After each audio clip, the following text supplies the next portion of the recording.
So today I wanted to talk about something that's been sitting on my spirit. What it feels like when systems only know how to see you as, or see one as broken on paper, no matter who you actually are or what you lived or what you've done in life. Because I've been on both sides. I've been the one in the building with the badge and the responsibility. And I've also been the one sitting in front of a social worker being treated like a case. And so I wanted to share this. I'm sitting with this social worker going through all these intake type questions, and they asked me, "What did you do at your last job?" I casually say AOD. Usually people say, "What's that? Can you explain that to me?" Or "What exactly did you do?" They don't know. They ask. But she didn't. Right away, she knew exactly what it meant. And she just looked at me and said, "Wow, you had a big job," and emphasized the word big. And I remember answering so calmly, "I don't know what your definition of big is. That's just something I did on my last job." Because for me, that was just my normal. It was my responsibility, my lane, my role. It wasn't some type of trophy or nothing. It was work. I showed up night after, no thank you. You too. Night after night. But the way she said big told me a lot.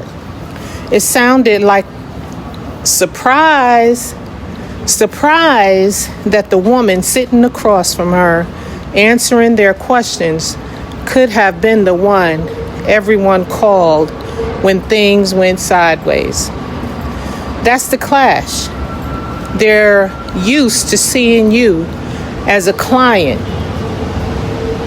a case, a problem, not as the person who has held serious responsibility, who has made decisions, who has kept other people safe. The surgeon. So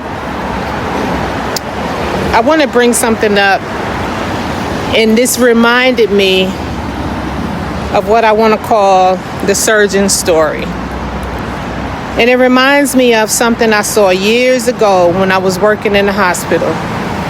We had a doctor, a surgeon ended up admitted on the floor I was working on. He'd been caught using drugs. Think about that for a second.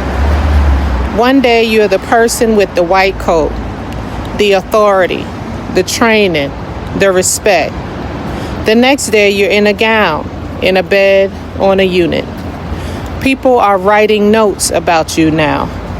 I can't even imagine fully how that felt for him.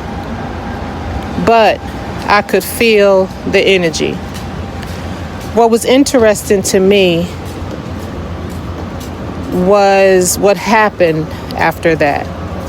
I would notice certain staff going into his room and just staying, sitting with him, talking with him quietly for an hour, 2 hours, and time would just pass, and I'd be like, what are they in there talking about? At first, I'm thinking, wow, they're really supporting him. Then I started to hear the stories. Some of them, some of those same staff had their own story with addiction, their own time spent in treatment, their own rock bottoms they have hit in the past. So here you have this man who used to be, quote unquote, the doctor, being visited and supported by other medical professionals who had once been where he was. People you'd never guess if you only looked at their badge and their job description.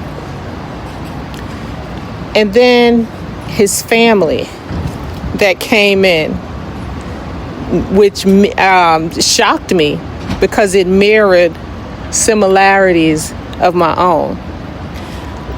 The craziness, his wife would come to visit with the kids and the fussing, the cussing, the yelling. I was like, this is somebody that don't look like me, walk like me, talk like me, act like me, think like me, believe like me. And the energy would just change.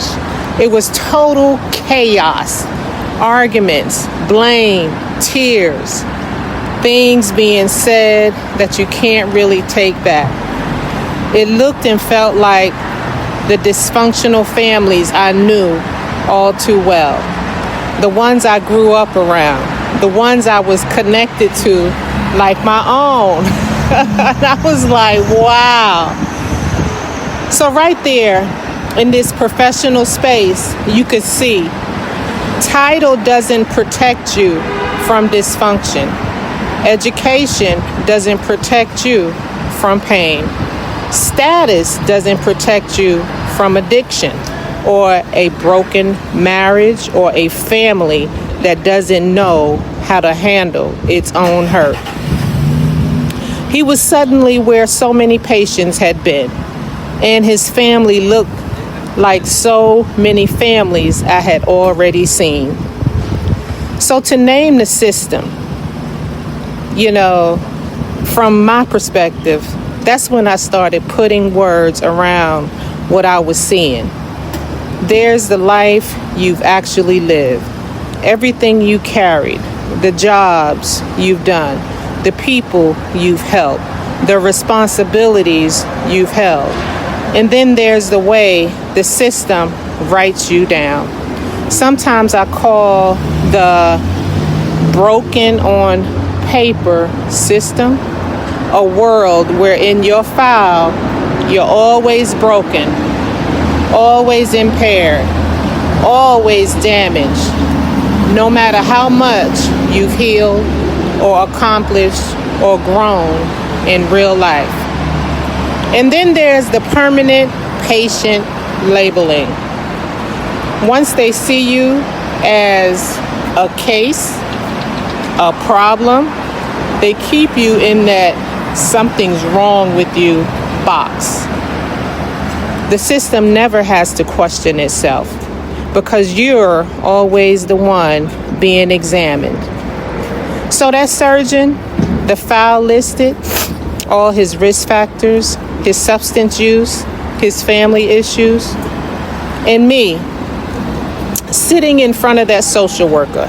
The file is ready to list symptoms, deficits, needs, all the way from childhood up until close to the body bag. But where's the part that says this person has carried huge responsibility? This person has saved other people's lives. This person has kept whole systems running on their watch. That doesn't always make it into the notes. How it lands in someone like my body, like the human side is, I get tired too. Sometimes I am really exhausted. Sometimes I really do just need a little push. Someone to say, you're not crazy. This is a lot, but you're not broken.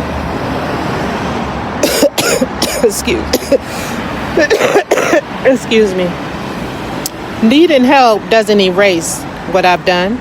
Needing support now doesn't cancel out the fact that I held that AOD role, that I was trusted, that I made hard calls. It's just a season. It's just a chapter.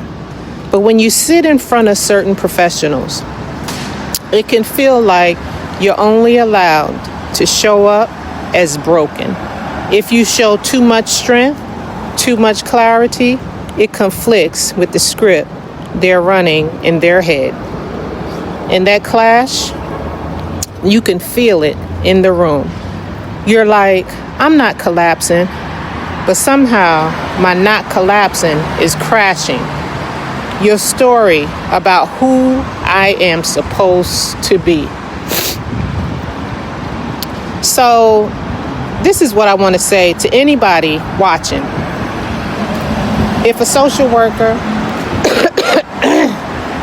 case manager, therapist, or whoever makes you feel smaller than your story, notice that.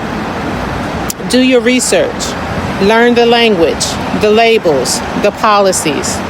The more you know, the less they can gaslight you about your own experience. Don't feel obligated to pour your soul out to people who clearly don't get it. Save the deeper layers for folks who show you respect, curiosity, and humility. Remember your own receipts. You know what you have done, what you've survived, who you've been in this world. Yes, we all have moments where we need help. Surgeons, AODs, nurses, social workers, everybody can end up on the other side of the chart.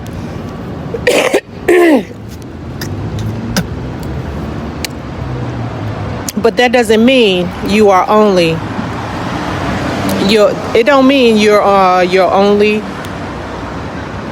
only your worst day, or only your diagnosis, or only the box they checked at intake. So when that social worker told me, wow, you had a big job, and I said, I don't know what your definition of big is. That's just what I did. What I really meant was, I've always been somebody. I was somebody before this appointment. I'll be somebody after this appointment. The system may keep me broken on paper, but that's not the full story of who I am. If you ever had someone look at you like you couldn't possibly be who you say you are because you're sitting in a client chair now, keep your head up and keep going. You're not broken on paper.